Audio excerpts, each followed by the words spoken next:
So, I want you to imagine for just a second that you are, stranded in this incredibly hostile, dangerous country. Okay. And you and your family have been promised that a rescue flight is coming to pull you out and take you home. You just have to hold on. Right, like a guaranteed extraction. Exactly. But then, a few days before the plane is actually scheduled to land, your closest family member, maybe your spouse or your parent, has their passport suddenly revoked by the local authorities. Oh, man. Yeah, I mean, the rescue flight is still coming, but now you are gripped by this agonizing, terrifying technicality. Like, they aren't cleared to board. They're going to be left behind. That sense of absolute panic, that fear that a loved one has been permanently disqualified from the ultimate rescue on a technicality, it's just one of the most paralyzing emotions a human being can Yeah, it experience. really is. And 2,000 years ago, an entire community of people was actually consumed by that exact terror. Which brings us to why we're here today. If you're tuning into this deep dive today, we know that you are likely navigating some incredibly deep, difficult waters. Yeah, absolutely. You've, recently lost someone you love fiercely, a spouse, a child, a parent, or a dear friend who shared your faith in Christ. And right now, I mean, the silence in your house is probably deafening. Yeah. The empty chair at the table is just this heavy physical ache, and you're looking for an anchor in the middle of all this grief. Well, our entire conversation today is designed specifically for you. We are looking at this ancient letter, the Apostle Paul's first letter to the Thessalonians. Right. Specifically, we're looking at chapter 4, verses 13 through 18, and then into chapter 5. And I want to be clear, Paul didn't write this to build some, massive speculative end times timeline on a whiteboard. Definitely not. No, he wrote it as a direct pastoral lifeline to grieving believers whose hearts were breaking in the exact same way yours might be right now. Okay, let's unpack this. Because Mhm. to truly feel the weight of the comfort Paul is offering here, we really have to understand why the Thessalonians were so panicked in the first place. Right. Like, who were these people, and why were they so convinced that their loved ones had missed this rescue flight? So, to understand their panic, we have to kind of look at their cultural baggage. The Thessalonian church was a really new community, and they were mostly made up of Gentile converts. Okay. And before they found faith in Christ, they lived in a Greco-Roman culture that had this deeply, deeply bleak view of the afterlife. I mean, in the Roman world, death was final. It was shadowy. It was hopeless. Oh, wow, really? Yeah, you can actually find ancient tombstone inscriptions from that era that literally say things like, I was not, I became, I am not, I care not. Wow, that is incredibly dark. It is. That was the cultural default setting. Just the grave is a permanent severance. Right. But these converts had been taught something entirely new, hadn't they? They were taught that Jesus Christ was going to return in glory to gather his people and, make everything right. So where did all this intense anxiety come from? Well, the anxiety really came from the timeline. This new community was facing really intense, violent persecution. Life was incredibly dangerous for them. Oh, I see. And amidst all this suffering, some of their fellow believers began to die before Christ returned. Ah, okay. And because their pagan background had conditioned them to view death as this ultimate and impassable barrier, the survivors just panicked. They assumed that because their loved ones died before the trumpet sounded, death had somehow disqualified them. Going back to that passport analogy, was death viewed as a disqualifier for the ultimate victory? Exactly. They thought the dead would just remain in the grave, completely missing out on the glorious gathering, the presence of the Lord. Man, so they weren't just mourning the physical absence of their friend or spouse. I mean, they were mourning what they thought was an eternal loss. Right, a complete misconnection. They were agonizing over that. So how does Paul even begin to dismantle that kind of deeply rooted terror? Because, just patting him on the back and saying, hey, I'm sure it'll be fine, that's not going to cut it when you're dealing with the finality of a literal grave. No, it wouldn't. So Paul takes it head on by giving them a highly specific, undeniable sequence of events. Okay. He doesn't offer, vague platitudes. He offers a literal step-by-step roadmap to prove that absolutely no one gets left behind. Which is amazing. Yeah, let's actually look at 1 Thessalonians 4, verses 15 and 16. Paul writes, "For this we say to you by the word of the Lord, that we who are alive and remain until the coming of the Lord will not precede those who have fallen asleep." Oh, wow. He goes on, "For the Lord himself will descend from heaven with a shout, with the voice of the archangel, and with the trumpet of God. and the dead in Christ will rise first. Okay, I have to pause you right there because this brings up a really natural question from our discussion points. Sure. How does this specific sequence of events affect pastoral comfort? Because if someone listening is staring down the reality of a cemetery right now, if their loved one is physically gone, their body is in the earth, how on earth do they go first? Right. Is Paul just using poetic language here to make grieving people feel better? Not at all. I mean, Paul is being startlingly literal here. He is anchoring their comfort in the actual literal resurrection power of Christ. Wow, okay. By explicitly stating that the living will not precede the dead and that the dead in Christ will rise first, Paul is just completely reversing their greatest fear. That is a beautiful reversal. It really is. Death isn't a barrier anymore. It isn't a disqualifier. The grave doesn't put your loved one at the back of the line where they might be forgotten. It actually secures them. VIP priority. That is just a staggering thought, that the deceased aren't just an afterthought to God. Like, they aren't going to be scrambling to catch up to the living when Christ returns. They are given front row tickets. Exactly. The sequence proves God's perfect, unfailing memory and faithfulness. It guarantees that the loved one you are missing so terribly today, the person whose voice you would give anything to hear again, they are already slated for the absolute first priority in the gathering. They go first. Yes. The moment the Lord descends, Yeah. his very first action is to call them from the grave.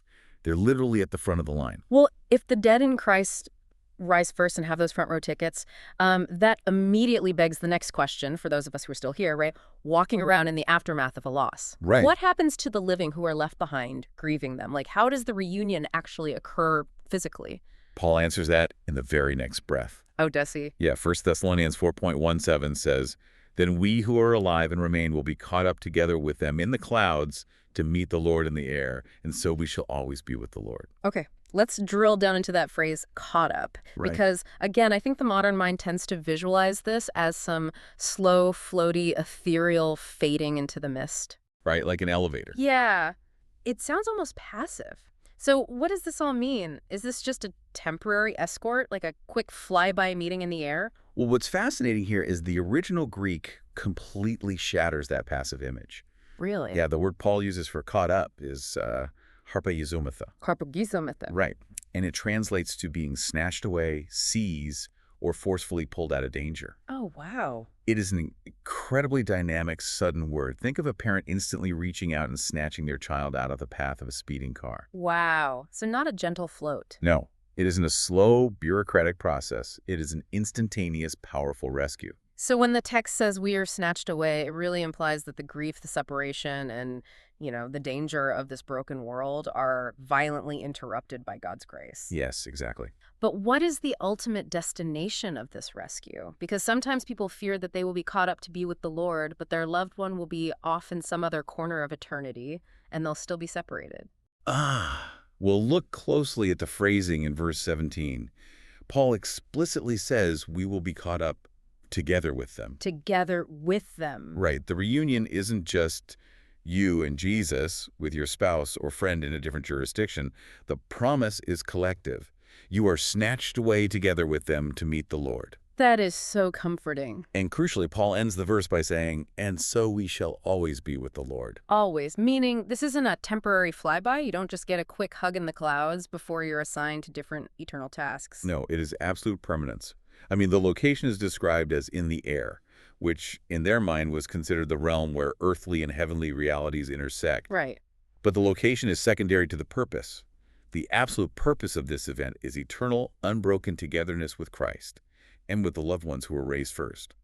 Okay, so knowing that this reunion is sudden, that it's physically guaranteed by the resurrection, and that it's permanent, it completely shifts the horizon. It really does. But, it also creates a massive tension for the present moment. If this rescue is guaranteed, how are we supposed to live right now while we grieve and wait? That's the big question. Like, how do you live on a random Tuesday morning when the grief is just sitting heavy on your chest? Well, Paul actually anticipated that exact struggle. Once he establishes the absolute certainty of the reunion in chapter 4, he pivots right into chapter 5 to establish the imminence of Christ's return and the mindset we have to hold while we wait. Okay. So in 1 Thessalonians 5, verses 2, 4, and 6, he writes, "For you yourselves know full well that the day of the Lord will come just like a thief in the night." A thief in the night. Right. He goes on, But you, brethren, are not in darkness, that the day would overtake you like a thief, for you are all sons of light and sons of day. So then let us not sleep as others do, but let us be alert and sober. Okay, so from our reflective questions, what habits of alertness and readiness is Paul actually encouraging today? Because honestly, comparing Jesus' return to a home invasion sounds terrifying, not comforting. Yeah, it does sound scary at first. Why would Paul use a phrase that induces anxiety when his whole stated goal is to comfort them? Well, he uses the thief metaphor strictly to illustrate unpredictability, not threat. Mm, A thief doesn't send a calendar invite. right. There is no scheduled date for this reunion. But notice the sharp contrast Paul draws immediately after.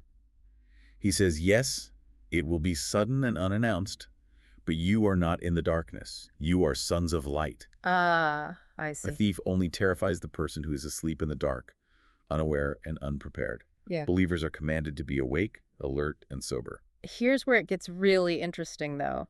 When I try to picture what that kind of alertness actually feels like in daily life, Yeah. it makes me think of keeping the porch light on for a family member who is driving home late at night in a terrible storm. Oh, that's a great analogy. Right. Like, you don't have their location on GPS. You don't know the exact minute they're going to pull into the driveway. Maybe it's midnight. Maybe it's 3 a.m. But your active anticipation totally changes how you behave inside the house while you wait. You won't turn off all the lights, lock the doors, and fall into a dead sleep as if they are never coming back. Exactly. You leave the light on. You listen for the crunch of tires on the gravel. Every sudden noise makes you look toward the door. Your entire posture is oriented toward their arrival. That really captures the essence of what Paul is commanding here.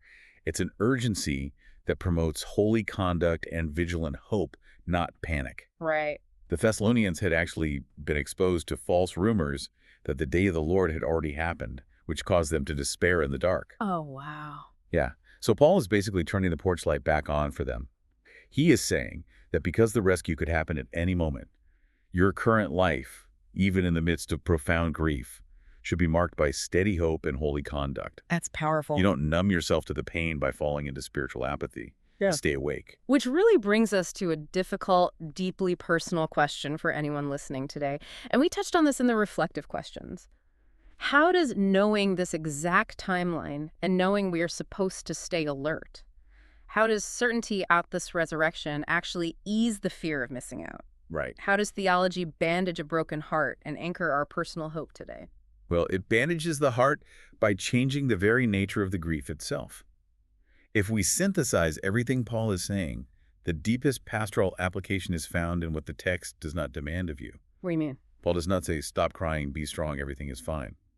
In verse 13, he says he doesn't want them to grieve, as others do who have no hope. Oh, so the command isn't to stop mourning. It's an acknowledgement that death is still a hideous enemy. Exactly. The text does not forbid mourning. The separation hurts terribly, and ignoring that pain wouldn't be honest. Right. Christians will grieve, often intensely, the agonizing loss of a spouse's touch, a parent's wisdom, or a child's laugh. Yeah. As a heavy cross. Yeah, it really is. But the defining difference, the reason Paul wrote this entire letter, is that you grieve with the absolute confidence of resurrection. Yes. The despair of finality, that dark, heavy lie that whispers, this is the end. They are gone forever. They are just ashes in the ground.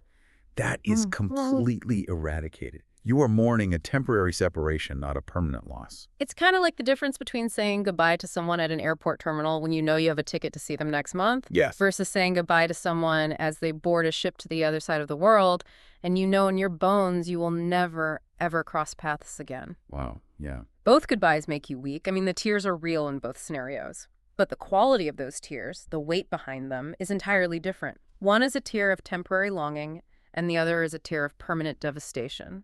And Paul is assuring you that your tears belong in the first category. The certainty of this text removes the what if. Right. There is no what if they missed out. There's no what if God forgets them. There is only the unbreakable promise. They will rise first. Which anchors our hope today. Absolutely. Because it proves that God's memory and God's resurrection power are infinitely stronger than the grave. Your beloved is completely, eternally secure in his hands.